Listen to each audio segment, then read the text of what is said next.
नमस्कार दोस्तों, स्वागत है आप सभी का संकल्प स्टडी पॉइंट उत्तराखंड में। तो दोस्तों, आज का हमारा टॉपिक रहने वाला है ई गवर्नेंस देखेंगे आज। ठीक है, जिसको हम क्या बोलते हैं, ई शासन भी कहते हैं। ठीक है, ये खंड फर्स्ट का टॉपिक है आपका, खंड 1 का। इसमें आज हम देखेंगे ई गवर्नेंस। तो दोस्तों, आप सभी जानते हैं, सभी ने पढ़ा है ई गवर्नेंस के बारे में। तो यहाँ पर ई गवर्नेंस में एक बार आपको बता देता हूँ। तो ई गवर्नेंस किसे कहते हैं दोस्तों? ई गवर्नेंस बोलते हैं यानी कि इंटरनेट की मदद से सरकारी सुविधाओं को आम जनता तक पहुंचाना क्या कहलाता है? ई गवर्नेंस कहलाता है। जैसे आपने देखा होगा कि हम लोग जो हैं महीने के जो आपके बिल हैं, ऑनलाइन बिल हैं, उनको पे करते हैं। ठीक है, और ड्राइविंग लाइसेंस बनाते हैं, वोटर कार्ड बनाते हैं, पैन कार्ड बनाते हैं। तो ये सारी चीज़ें हम क्या करते हैं? ऑनलाइन काम करते हैं, अपने घर में बैठ के जो है ये काम हम कर सकते हैं।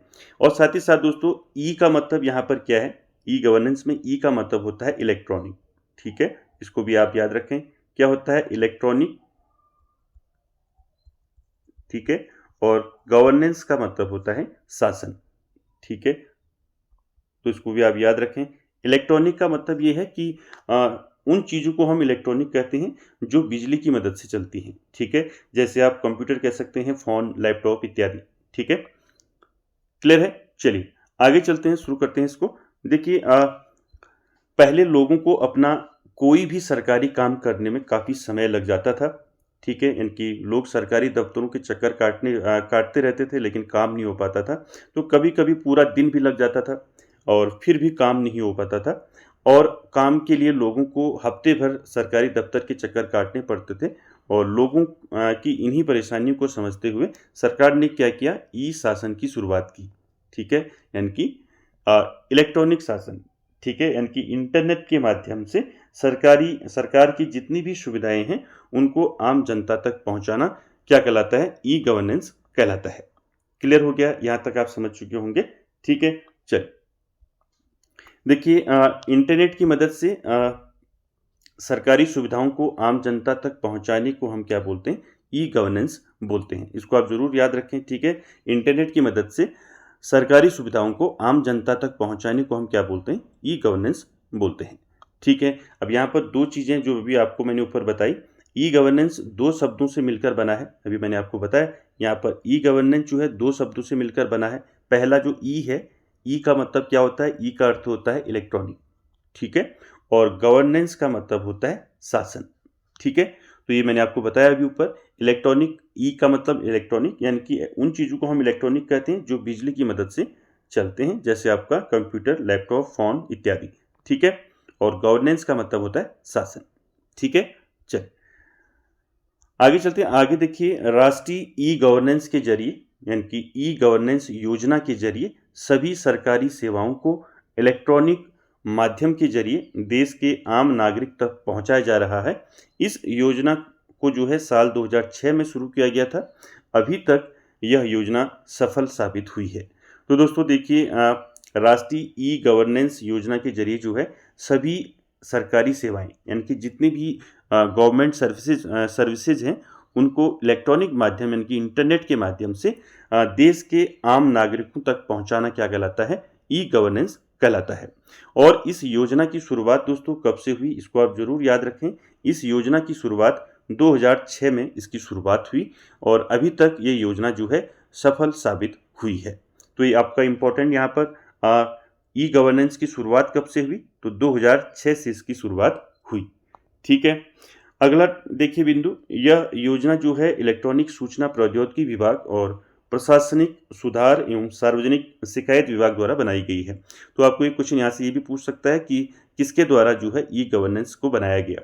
ठीक है, तो कब शुरू हुआ? 2006 में शुरू हुआ। किसने बनाया? याद रखें, इलेक्ट्रॉनिक सूचना प्रौद्योगिकी विभाग और प्रशासनिक सुधार एवं सामाजिक शिकायत विभाग के द्वारा इसको बनाया गया। ये दोनों इंपॉर्टेंट हैं, इनको आप याद रखेंगे। ठीक है, चलिए आगे चलते हैं। देखिए, पहला है, देखिए टॉपिक यहाँ पर ई गवर्नेंस के उद्देश्य देखेंगे सबसे पहले। ठीक है, ई गवर्नेंस के क्या उद्देश्य हैं? ठीक है, यानी कि इंटरनेट के माध्यम से सरकारी जो भी सुविधाएं हैं, जो भी सेवाएं हैं, उनको आम जनता तक पहुंचाने को हम क्या बोलते हैं? ई गवर्नेंस बोलते हैं। तो ई गवर्नेंस के क्या उद्देश्य होंगे? देखिए, पहला उद्देश्य है, देखिए, सरकार तथा नागरिक में संवाद होना। ठीक है, यानी कि सरकार और नागरिकों में कम्युनिकेशन होता है। ठीक है, तो देखिए सरकार द्वारा जो भी सर्विसेज जो हैं चलाई जाती हैं वो सारी क्या हैं आज की डेट में सब जो है ऑनलाइन हो चुकी हैं। ठीक है, इससे जो है जो कर्मचारी है, जो नागरिक है, वो जो है इस पर क्या कर सकता है, अपना फीडबैक दे सकता है। ठीक है, और फीडबैक देने से क्या होगा, सरकार उस सर्विस को क्या करेगी, बेहतर करेगी। ठीक है, दूसरा है इसमें सरकार की प्रतिक्रिया जल्दी मिलना।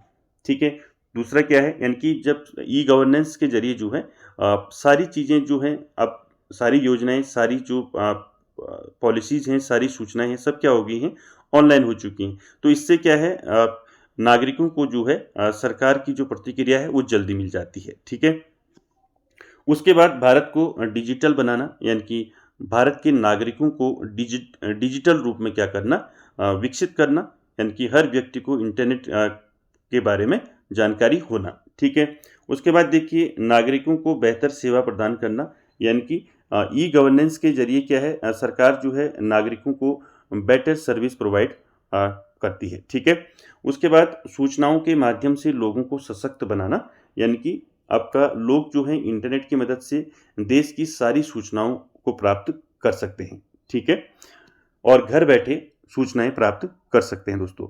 उसके बाद देखिए छठा क्या है, पारदर्शिता और जवाबदेही का पालन।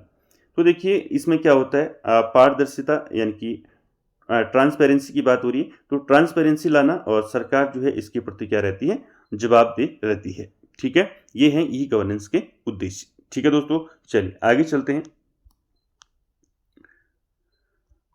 अगला है सरकार नागरिकों के विश्वास में वृद्धि करना। ठीक है, सरकार नागरिकों के विश्वास में वृद्धि करना, यानी कि सरकार के द्वारा जो भी आपकी सर्विसेज हैं उन पर जो है नागरिक क्या करने लग जाते हैं, फिर उनको ईजिली जो है वो चीज़ें मिल जाती हैं, सूचनाएं मिल जाती हैं, और ऑनलाइन वो घर बैठे जो है इस चीज़ को प्राप्त कर सकते हैं। तो ये जो है सरकार नागरिकों के विश्वास में वृद्धि करता है। ठीक है, उसके बाद देखिए इस सुविधा के माध्यम से चल रहे भ्रष्टाचार को खत्म करना, यानी कि ई गवर्नेंस के जरिए जो है क्या हो सकता है, यानी कि जो भ्रष्टाचार होता है उसको खत्म किया जाता है। ठीक है, यानी कि भ्रष्टाचार खत्म करना, कैसे खत्म हो सकता है भ्रष्टाचार, देखिए पहले कोई भी चीज़ हम बनाते थे, ठीक है, तो हमें जैसे आपका कोई भी चीज़ हम बनाते, डॉक्यूमेंट बनाते थे, या कोई भी चीज़ आप वोटर आईडी बनाते थे, कोई भी चीज़ बनाने के लिए हमें जो है ऑफिस जाना पड़ता था, उसका फॉर्म फिलअप करना पड़ता था, और उसके साथ साथ सारे डॉक्यूमेंट को हमें जो है उन पर लगाने पड़ते थे। तो इससे जो है क्या होता था, वहाँ लोग जो दफ्तर पर बैठे हुए लोग होते थे उस समय, तो क्या करते थे, पैसे लेते थे इन चीज़ों को करने के लिए। तो इससे क्या होगा, ये भ्रष्टाचार जो है खत्म होगा। ठीक है, आगे चलते हैं, ई गवर्नेंस की उपयोगिता की बात करें, तो देखिए ई गवर्नेंस की क्या उपयोगिता है, इस पर बात करते हैं।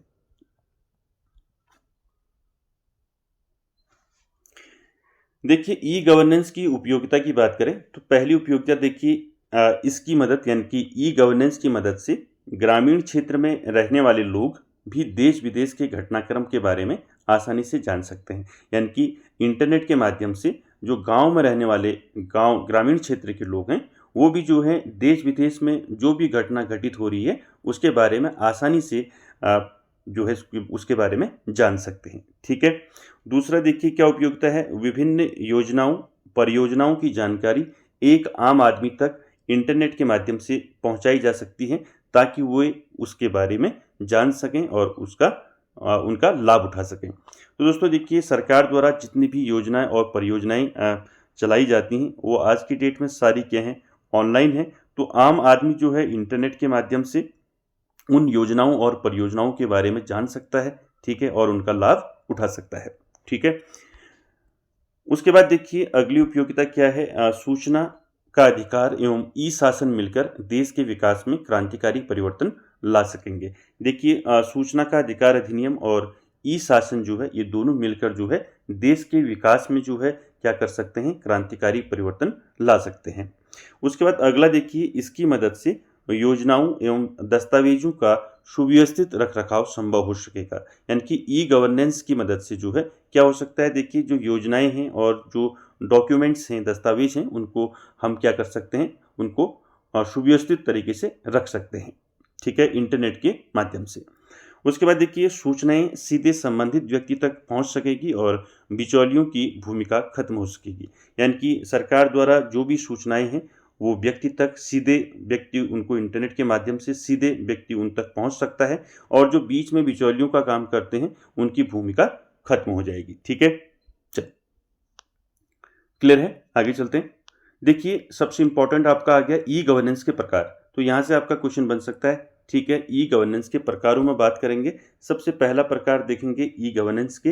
पहला प्रकार है आपका G2G यानी कि गवर्नमेंट टू गवर्नमेंट यानी कि सरकार से सरकार। ठीक है, तो इसमें क्या होता है देखिए G2G प्रकार के ई गवर्नेंस में एक सरकारी विभाग दूसरे सरकारी विभाग से संपर्क कर सकता है। ठीक है, तो याद रखें इसमें G2G में क्या होगा, सरकार से सरकार। ठीक है, यानी कि ई गवर्नेंस में इसमें क्या होगा, इसमें सरकारी विभाग एक सरकारी विभाग दूसरे सरकारी विभाग को संपर्क कर सकता है। यानी कि एक स्टेट का जो डिपार्टमेंट है, एक स्टेट का जो विभाग है वो दूसरे स्टेट के विभाग से भी संपर्क कर सकता है। ठीक है, क्लियर है। उसके बाद देखिए दूसरा है आपका G2C। ठीक है, दूसरा प्रकार है ई गवर्नेंस का G2C यानी कि सरकार से नागरिक यानी कि गवर्नमेंट टू सिटीजन। ठीक है, तो उस ई गवर्नेंस को कहा जाता है जब एक आम नागरिक इसकी मदद से अपने सरकारी कामों को आसानी से पूरा कर सकता है। ठीक है, कहने का मतलब ये है कि G2C का मतलब क्या हो गया, ये ऐसे गवर्नेंस को कहा जाता है जब एक आम आदमी जो है ई गवर्नेंस की मदद से अपने सरकारी कामों को, जितने भी उसके सरकारी काम हैं नागरिक के, उसको आसानी से इंटरनेट के माध्यम से वो पूरा कर सकता है। ठीक है, उसके बाद अगला है आपका तीसरा प्रकार क्या है, तो तीसरा प्रकार है G2B। ठीक है, क्या है G2B यानी कि सरकार से व्यवसाय यानी कि गवर्नमेंट टू बिजनेस। ठीक है, तो देखिए इसके अंदर देश के व्यापारियों को जो है ई गवर्नेंस की सुविधा दी जाती है। इस सुविधा के अंतर्गत व्यापारी जो है घर बैठे ही कई सरकारी कामों को आसानी से कर सकते हैं। तो देखिए दोस्तों इसके अंदर क्या होता है, ठीक है, G2B में क्या होगा, सरकार से व्यवसाय यानी कि इसके अंतर्गत देश के जितने भी व्यापारी हैं, ठीक है, जितने भी व्यापारी हैं वो ई गवर्नेंस की सुविधा उनको दी जाती है और इस सुविधा के अंतर्गत व्यापारी जो है घर बैठे जो है कई सरकारी कामों को आसानी से कर सकते हैं। जैसे जो व्यापारी हैं वो ट्रेडिंग लाइसेंस यानी कि जो उनका लाइसेंस होता है उसके लिए अप्लाई कर सकते हैं घर बैठे, और वैट पंजीकरण कर सकते हैं। ठीक है, ये चीज़ें वो इंटरनेट के माध्यम से घर से बैठ के ही उसको कर सकते हैं। ठीक है, चौथा प्रकार है दोस्तों G2E। ठीक है, तो चौथा प्रकार है G2E यानी कि सरकार से कर्मचारी। तो देखिए इसमें सरकारी कर्मचारी से सरकार आसानी से संपर्क कर सकती है। ठीक है, यानी कि कोई कर्मचारी अगर अपने डिपार्टमेंट अपने विभाग के बारे में अगर जानकारी चाहता है तो वो आसानी से इंटरनेट के माध्यम से अपने डिपार्टमेंट अपने विभाग के बारे में जानकारी प्राप्त कर सकता है। ठीक है दोस्तों, तो ये 4 प्रकार हैं, इनको आप जरूर याद रखें। ठीक है, चल अगला है आपका ई गवर्नेंस के लाभ। ठीक है, तो देखिए ई गवर्नेंस के लाभ में सबसे पहला आपका आता है कार्य में तेजी। ठीक है, तो कार्य में तेजी का मतलब क्या है, जितने भी आज की डेट में सरकारी काम हैं वो सभी क्या हो चुके हैं, ऑनलाइन हो चुके हैं। ठीक है, अब हम जो है आसानी से अपने घर पर रहकर ही जो है इंटरनेट की मदद से अपना काम कर सकते हैं। इससे क्या होगा, कार्य में तेजी आएगी। ठीक है, दूसरा देखिए पारदर्शिता यानी कि ट्रांसपेरेंसी की बात हो रही है। मैंने भी आपको बताया था पारदर्शिता, देखिए जितने भी काम हैं उनका ऑनलाइन हो जाने से क्या होगा, एक पारदर्शिता जो है हो जाती है जिससे कोई भी काम जो है गलत तरीके से नहीं हो सकता है। ठीक है, तो इसमें तीसरा है आपका भ्रष्टाचार कम होना। तो देखिए दोस्तों भ्रष्टाचार कम होना यानी कि प्रशासन के अंदर जो है भ्रष्टाचार को कम करता है ई गवर्नेंस। तो देखिए पहले के समय में जो है कोई भी काम करवाने के लिए पैसे देने पड़ते थे। तो देखिए ई गवर्नेंस के आने से जो है सारी चीज़ें ऑनलाइन हो चुकी हैं जिससे भ्रष्टाचार जो है कम हुआ है। ठीक है, चौथा है आपका लोगों के लिए फायदेमंद। ठीक है, तो ई गवर्नेंस जो है हर नागरिक को कंप्यूटर का यूज करना आज की डेट में। ठीक है, अब लोगों के लिए कैसे फायदेमंद है, तो लोगों के लिए ऐसे फायदेमंद है, देखिए ई गवर्नेंस के आने से जो है हर नागरिक आज क्या है कंप्यूटर का प्रयोग कर रहा है। ठीक है, तो कंप्यूटर का प्रयोग करने से हर नागरिक को अपने जो अधिकार हैं उनके बारे में वो जान सकता है और सरकार के बारे में जान सकता है, कहाँ क्या हो रहा है, कौन सी घटनाएं हो रही हैं, इन सारी चीज़ों को इंटरनेट के माध्यम से देख सकता है। ठीक है, उसके बाद देखिए जवाबदेही। ठीक है, यानी कि जितनी भी इंफॉर्मेशन है आज की डेट में सब इंटरनेट पर है, तो सरकार की ये जवाबदेही हो जाती है। ठीक है, उसके बाद देखिए लागत में कटौती। ठीक है, तो लागत में कटौती का मतलब है आपने देखा होगा कि पहले के समय में हमें किसी भी काम को करने में जो है काफ़ी धन खर्च करना पड़ता था। ठीक है, लेकिन अब हम सारे काम जो हैं ऑनलाइन करते हैं, जिससे क्या होगा, जिससे धन व समय की बचत होती है। ठीक है, और सबसे लास्ट है आपका पर्यावरण के लिए लाभदायक, ये सबसे इम्पोर्टेंट है। ठीक है, तो ई गवर्नेंस का क्या लाभ है? ई गवर्नेंस का लाभ है पर्यावरण के लिए लाभदायक। अब किस प्रकार लाभदायक है दोस्तों? देखिए ई गवर्नेंस की वजह से जो है सारे काम आज ऑनलाइन हो गए हैं, और देखिए कागज़ पर जो है किया जाने वाला खर्च कम हो चुका है। ठीक है, और कागज़ का यूज भी कम हो गया है। ठीक है, और जितने कम कागज़ का यूज होगा दोस्तों, हम उतना ही जो है पेड़ों को बचा सकते हैं। ठीक है, तो देखिए कागज़ कहाँ से आते हैं, आप सभी जानते हैं कागज़ कहाँ से आते हैं, पेड़ों से आते हैं। ठीक है, तो जितना कागज़ का कम यूज होगा उतने पेड़ बचेंगे।